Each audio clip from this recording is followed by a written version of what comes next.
Fala HC, hoje aqui com o atleta, treinador de ciclismo HC Endurance, Christian Egídio. É uma satisfação poder compartilhar com ele o treinamento dos nossos atletas e ele da experiência também no ciclismo, né? Mais de 20 anos aí pedalando.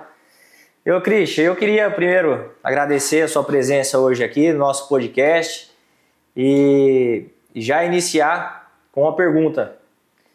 Por que os nossos atletas evoluem tanto no ciclismo? O que você tem percebido aí da metodologia HC que nós temos utilizado com nossos atletas? Você já vivenciou?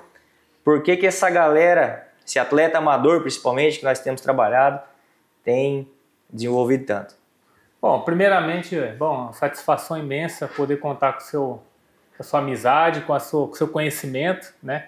Que tem somado muito comigo aí nos últimos anos. Né? E agora essa junção, eu acho que essa facilidade para nós é algo natural. Né? A partir do momento que a gente usa aí todo seu conhecimento, a minha experiência, fica uma coisa muito leve para trabalhar, fica uma coisa muito dinâmica e pouco difícil, eu diria. Né? Então, acho que é o alcance do nosso conhecimento, da estrutura, da experiência adquirida, né? Dia a dia. Isso nos torna aí um time muito bom, né? Para passar através do treinamento essa facilidade, né? Mas isso não diria que é uma facilidade, isso é um contexto total aí de junções que acaba facilitando o trabalho, né? Ô Christian, e o que a gente percebe bastante é esse controle de carga, né, do atleta amador, porque esses atletas, cada um vem com uma história, com uma rotina, e esse controle que a gente tanto preza no treinamento, né, eu acho que tem feito muita diferença. Gostaria que você compartilhasse um pouquinho dessa forma com que trabalhamos, né, com quem está nos ouvindo, para a galera entender um pouco aí de como que é feito esse controle de carga, de como que a gente reajusta o treinamento, que não é aquela coisa engessada, né, que a gente faz. Então... Sim. Eu me coloco nessa posição também, porque eu como atleta também vivencio, eu diria a individualidade, acho que essa é uma palavra muito forte. A individualidade é a rotina de cada um, é a condição física de cada um de recuperar, a condição física de cada um de evoluir, de absorver o treinamento, né? Então, por trabalharmos de uma forma muito individual, né, nós conseguimos distribuir essa carga, conseguimos aí mantê-la sob controle, eu diria, né, para a gente tentar buscar sempre uma melhor performance sem estagnar o atleta, sem deixar ele desmotivado, né? Enfim, sem exigir dele o que ele pode entregar, né? Então, trabalhando de uma forma mais próxima, mais assertiva possível, é onde a gente consegue ter o sucesso aí de ver o atleta evoluindo, ver o atleta motivado e, claro, e não menos importante, vê-los buscando aí os objetivos que eles almejam, né? Isso aí. Ô Cristian, uma pergunta que a galera tem feito bastante, né? A melhor forma para a gente trabalhar com o atleta amador, né? E baseado nisso que você falou, eu sempre menciono aqui para o pessoal que a principal variável hoje na evolução é a constância. Desse atleta não perder essa vontade, essa motivação, como você disse, de pedalar, ter o treinamento ali, ele ir lá, sair de casa, executar esse treinamento. E muitas vezes a gente pensa no ótimo do ponto de vista fisiológico, biomecânico, de força, mas para a realidade desse atleta amador, esse ótimo, ele tende a abandonar. Então, se eu exijo bastante, se eu cobro bastante, do ponto de vista fisiológico, dependendo desse atleta, ele pode ter o ótimo 1 ou 2 semanas e depois parar 2 semanas, ou até 3, ou até mais tempo, e tudo aquilo que foi desenvolvido, que foi ganho, perder. Então, a gente pensa muito nisso, né, Cristian, com os nossos atletas. No que é o ótimo, a gente tenta equilibrar esse ótimo, mas com que esse atleta consiga ter a constância. Então, aquele ótimo, muitas vezes a gente dá uma baixadinha no sarrafo, mas para esse atleta não perder o time, não perder a motivação em estar treinando. E uma coisa também assim que eu tenho percebido, né, nesse pouco tempo aí que a gente está trabalhando junto, a gente vê às vezes atleta que precisa da motivação para manter a constância e tem atleta que é muito constante, ele é muito intenso, ele quer treinar mais, ele quer descer o sarrafo, como a gente fala, rachão, quer correr todo fim de semana. Então a gente lida com várias situações, desde do negativo quanto ao muito positivo, né, eu diria. Então, é um trabalho que tem que ser muito individualizado, tem que ter muita atenção. E às vezes isso é muito bom, porque às vezes a gente acaba conhecendo o atleta não só da resposta fisiológica, mas também da parte psicológica, né? Que é uma pessoa muito ativa, uma pessoa muito disposta e também, mais uma vez, cada atleta ele tem a sua individualidade até mesmo na disposição, né? Tem atleta que quer alcançar o pódio, mas ele falta motivação, e tem atleta que não, ele é motivado demais e ele tem que segurar a emoção, não vê o fim da linha. Tem atleta que a gente tem que segurar um pouquinho a onda, né? Porque a pessoa de repente quer fazer algo que pro momento não tá tão preparado e a gente tem que ver realmente. É o amador com cabeça de Pro Tour, né? Pro Tour. De profissional. É isso aí. Então isso que é o legal, né? De trabalhar com atletas de diferentes características. Quando você pega um grupo que é só performance, todo mundo tá com a cabeça, é mais fácil. Agora, quando você tem um cara que é performance, o outro que tem problema familiar, o outro que separou da mulher, o outro que ficou doente, o outro que chega tarde do trabalho, aí a cabeça nossa como treinador tem que trabalhar, conversar, e aí a gente começa a criar várias possibilidades para atender esse pessoal. Isso aí.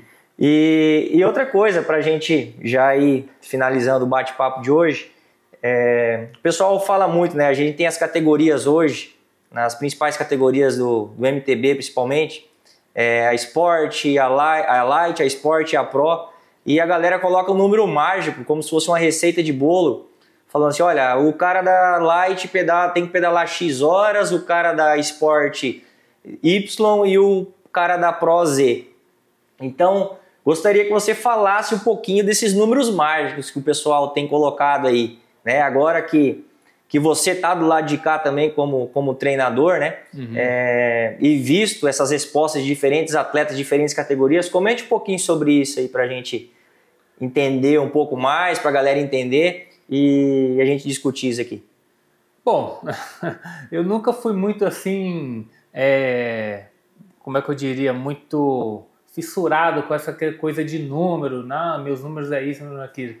Eu sempre tive uma grande preocupação em manter constância, em fazer o que tem que ser feito para buscar e para conquistar aquilo que a gente almeja, né? E às vezes os números ele acaba meio que o atleta amador ele acaba sendo assim um peso a mais ali, uma coisa desnecessária de ficar martelando na cabeça, né?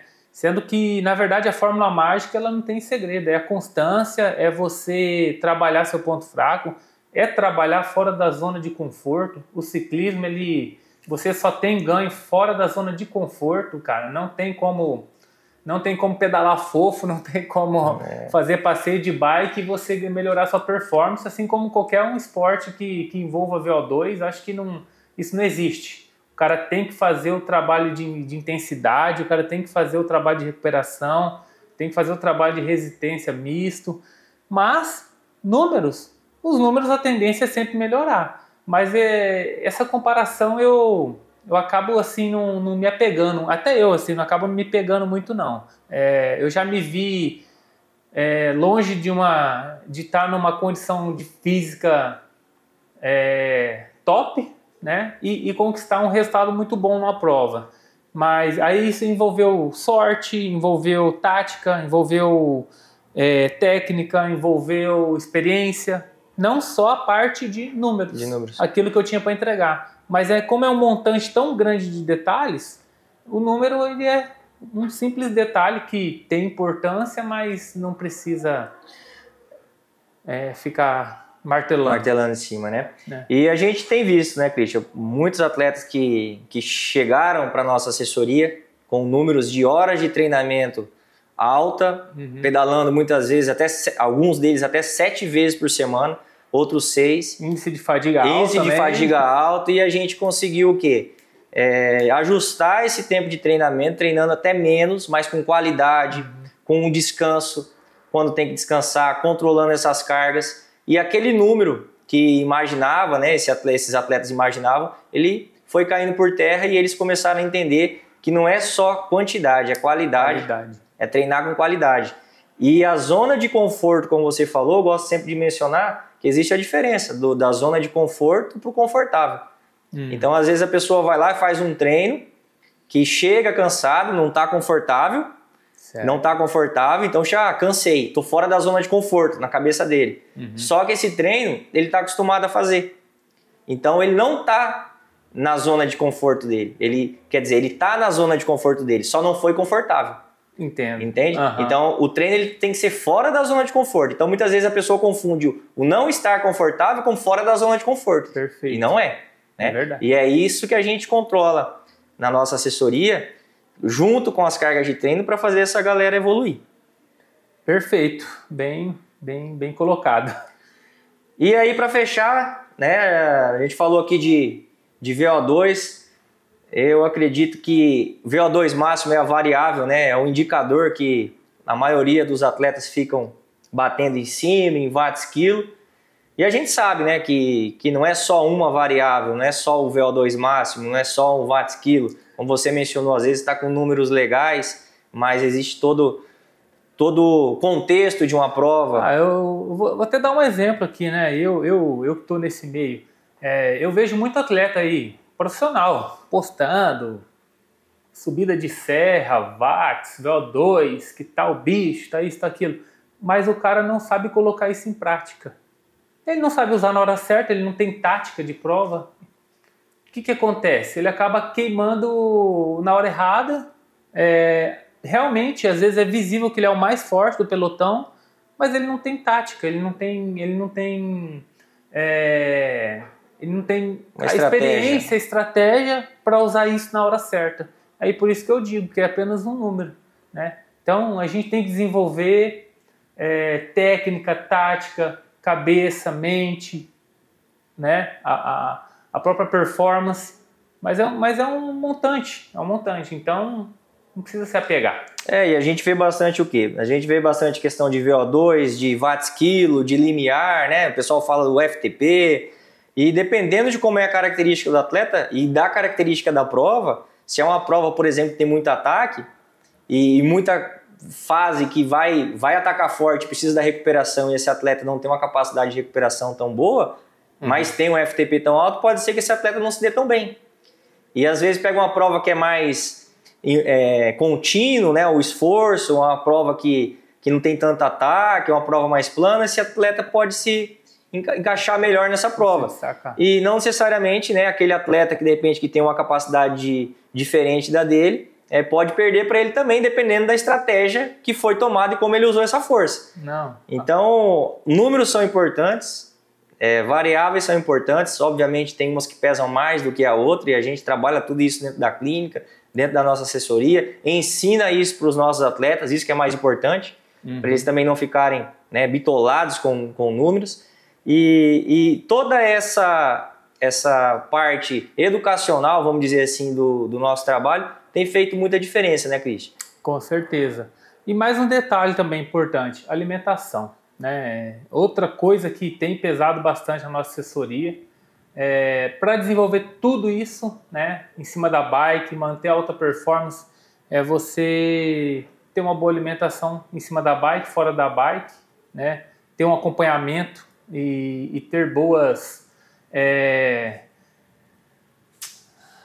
como que eu diria, boas orientações, porque cada um é cada um e cada um tem uma necessidade, tem um gasto, e não adianta o cara ter motor, ter um carro potente e ficar sem combustível. Sem combustível. Não anda. Acho que é isso aí. É isso aí, meu amigo. Muito obrigado aí por esse bate-papo, iniciando aí o Fala HC. É só o primeiro episódio aí de muitos que teremos, diversos temas, diversas modalidades. E espero logo em breve ter você aqui novamente para mais um bate-papo. Tamo junto. Grande Valeu. abraço.